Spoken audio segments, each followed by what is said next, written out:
जय माता दी दोस्तों। सप्तम स्कंद अतः 12वां अध्याय। राजा सत्यव्रत को महर्षि वशिष्ठ का शाप तथा युवराज हरिश्चंद्र का राजा बनना। व्यास जी बोले, हे महाराज, जन्मजय इस प्रकार पिता के समझाने पर राजकुमार त्रिशंकु ने हाथ जोड़कर प्रेम पूर्वक गदगद वाणी में पिता से कहा, मैं वैसा ही करूँगा। तत्पश्चात महाराज अरुण ने वेद शास्त्र के पारगामी विद्वान तथा मंत्रवेता ब्राह्मणों को बुलाकर अभिषेक की सारी सामग्रियां तुरंत एकत्र कराई और संपूर्ण तीर्थों का जल मंगाकर तथा सभी मंत्रियों, सामंतों और नरेशों को बुलाकर शुभ दिन में उस राजकुमार को विधि पूर्वक श्रेष्ठ राजासन आसीन कर दिया। इस प्रकार पिता ने पुत्र त्रिशंकु को राज पर विधि पूर्वक अभिषिक्त करके अपनी धर्मपत्नी के साथ पवित्र तीसरे आश्रम वानप्रस्थ को ग्रहण किया और वे वन में गंगा के तट पर कठोर तप करने लगे। आयु समाप्त हो जाने पर वे स्वर्ग को चले गए। वहां वे देवताओं के द्वारा भी पूजित हुए और इंद्र के समीप स्थित रहते हुए सदा सूर्य की भांति सुशोभित होने लगे। राजा जन्मेजय बोले, हे व्यास जी, आप पूज्यवर ने कथा के प्रसंग में अभी अभी बताया कि गुरुदेव वशिष्ठ ने पयस्विनी गो का वध कर देने के कारण राजकुमार सत्यव्रत को कुपित होकर शाप दे दिया और वह पिशाचत्व को प्राप्त हो गया। हे प्रभु, तदंतर पिशाचिता से उसका कैसे उद्धार हुआ, इस विषय में मुझे संशय हो रहा है। शापग्रस्त मनुष्य सिंहासन के योग्य नहीं होता। सत्यव्रत के दूसरे किस कर्म के प्रभाव से मुनि वशिष्ठ ने उसे अपने शाप से मुक्त कर दिया? हे विप्र, से शाप से मुक्ति का कारण बताइए और मुझे यह भी बतलाइए कि वैसे निंद आकृति वाले पुत्र को उसके पिता राजा अरुण ने अपने घर वापस क्यों बुला लिया? व्यास जी बोले, हे राजन, मुनि वशिष्ठ के द्वारा शापित वह सत्यव्रत तत्काल पैशाचिकता को प्राप्त हो गया। इसके फलस्वरूप वह कुरूप, दुर्धर्ष तथा सभी प्राणियों के लिए भयंकर हो गया। किंतु हे राजन, जब उस सत्यव्रत ने भक्ति पूर्वक भगवती की उपासना की, तब भगवती ने प्रसन्न होकर क्षण भर में उसे दिव्य शरीर वाला बना दिया। भगवती के कृपा रूपी अमृत से उसकी पैशाचिता समाप्त हो गई और उसका पाप विनष्ट हो गया। अब वह पाप रहित तथा अति तेजस्वी हो गया। भगवती की कृपा से वशिष्ठ जी भी प्रसन्नचित्त हो गए और उनके पिता अरुण भी प्रेम से परिपूर्ण हो गए। पिता के मृत हो जाने पर धर्मात्मा राजा सत्यव्रत राज्य पर सम्यक शासन करने लगा। वह अनेक प्रकार के यज्ञों द्वारा देवेश्वरी सनातनी भगवती की उपासना में तत्पर रहने लगा। उस त्रिशंकु सत्यव्रत के पुत्र हरिश्चंद्र हुए, जो शास्त्रोक्त शुभ लक्षणों से संपन्न तथा परम सुंदर रूप वाले थे। कुछ समय के बाद राजा त्रिशंकु ने अपने पुत्र हरिश्चंद्र को युवराज बनाकर मानव शरीर से ही स्वर्ग सुख भोगने का निश्चय किया। तब राजा त्रिशंकु वशिष्ठ के आश्रम में गए और उन्हें विधिवत प्रणाम करके दोनों हाथ जोड़कर प्रसन्नता पूर्वक उनसे यह वचन कहने लगे। राजा बोले, हे ब्रह्मपुत्र, हे महाभाग, हे सर्व मंत्र विशारद, हे तापस, आप प्रसन्नता पूर्वक मेरी प्रार्थना सुनने की कृपा कीजिए। अब स्वर्ग लोक का सुख भोगने की इच्छा मेरे मन में उत्पन्न हुई है। अप्सराओं के साथ रहने, नंदन वन में कीड़ा करने तथा देव गंधर्वों का मधुर गीत सुनने आदि दिव्य भोगों को मैं इसी मानव शरीर से भोगना चाहता हूँ। हे महामुने, आप शीघ्र ही मुझसे ऐसा यज्ञ संपन्न कराइए जिससे मैं इसी मानव शरीर से स्वर्ग लोक में निवास कर सकूं। हे मुनि श्रेष्ठ, आप सर्वसमर्थ हैं, अतः मेरा यह कार्य अब पूर्ण कर दीजिए। यज्ञ संपन्न कराकर मुझे अत्यंत दुर्लभ देवलोक की प्राप्ति करा दीजिए। वशिष्ठ जी बोले, हे राजन, मानव शरीर से स्वर्ग लोक में निवास अत्यंत दुर्लभ है। मरने के पश्चात ही पुण्य कर्म के प्रभाव से स्वर्ग की सुनिश्चित प्राप्ति कही गई है। अतः हे सर्वज्ञ, तुम्हारे इस दुर्लभ मनोरथ को पूर्ण करने में मैं डर रहा हूँ। जीवित प्राणी के लिए अप्सराओं के साथ निवास दुर्लभ है। अतः हे महाभाग, आप अनेक यज्ञ कीजिए, मृत्यु के अनंतर आप स्वर्ग प्राप्त कर लेंगे। व्यास जी बोले, हे राजन, वशिष्ठ जी का यह वचन सुनकर अत्यंत उदास मन वाले राजा त्रिशंकु ने पहले से ही कुपित उन मुनिवर वशिष्ठ से कहा, हे ब्राह्मण, यदि आप अभिमान बस मेरा यज्ञ नहीं करेंगे तो मैं किसी दूसरे को अपना पुरोहित बनाकर इसी समय यज्ञ कराऊंगा।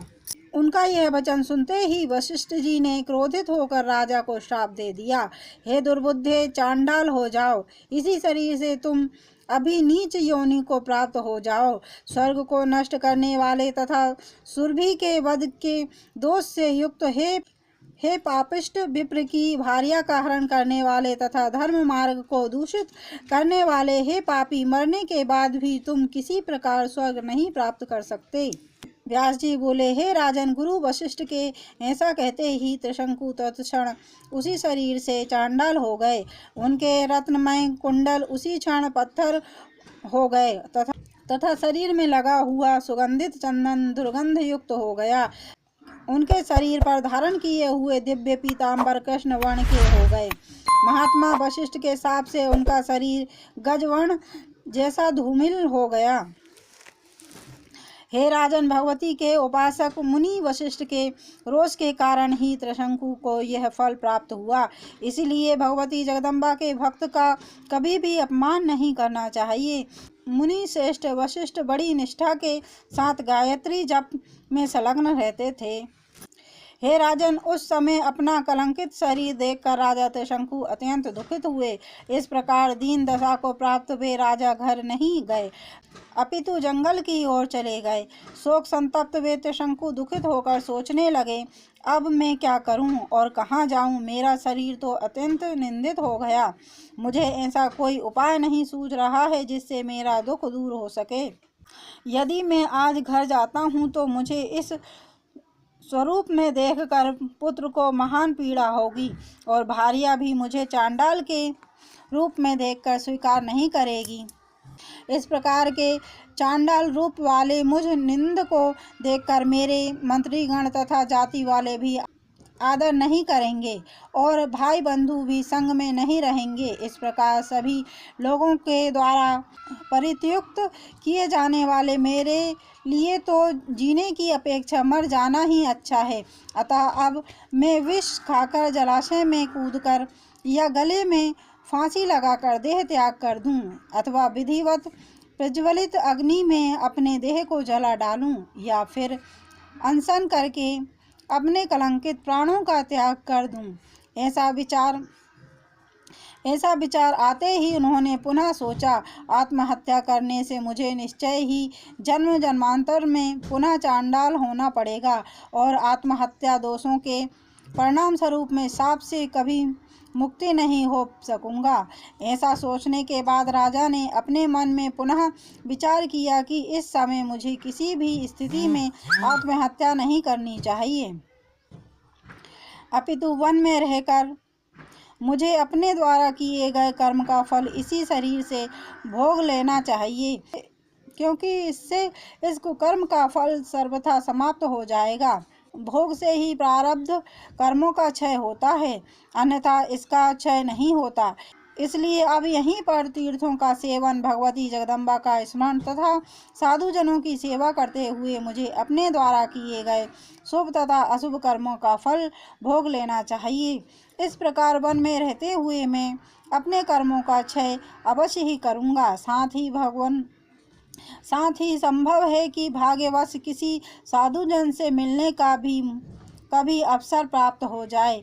मन में ऐसा सोचकर राजा त्रिशंकु अपना नगर छोड़कर गंगा के तट पर चले गए और अत्यधिक चिंतित रहते हुए वहीं रहने लगे। उसी समय पिता के शाप का कारण जानकर राजा हरिश्चंद्र अत्यंत दुखित हुए और उन्होंने अपने मंत्रियों को पिता त्रिशंकु के पास भेजा।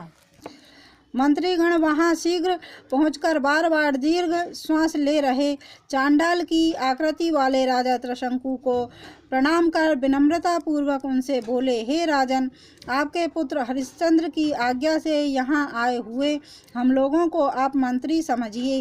हे महाराज, आपके पुत्र युवराज हरिश्चंद्र ने हमसे जो कहा है उसे आप सुनिए। आप लोग मेरे पिता राजा त्रिशंकु को सम्मान पूर्वक यहाँ ले आइए।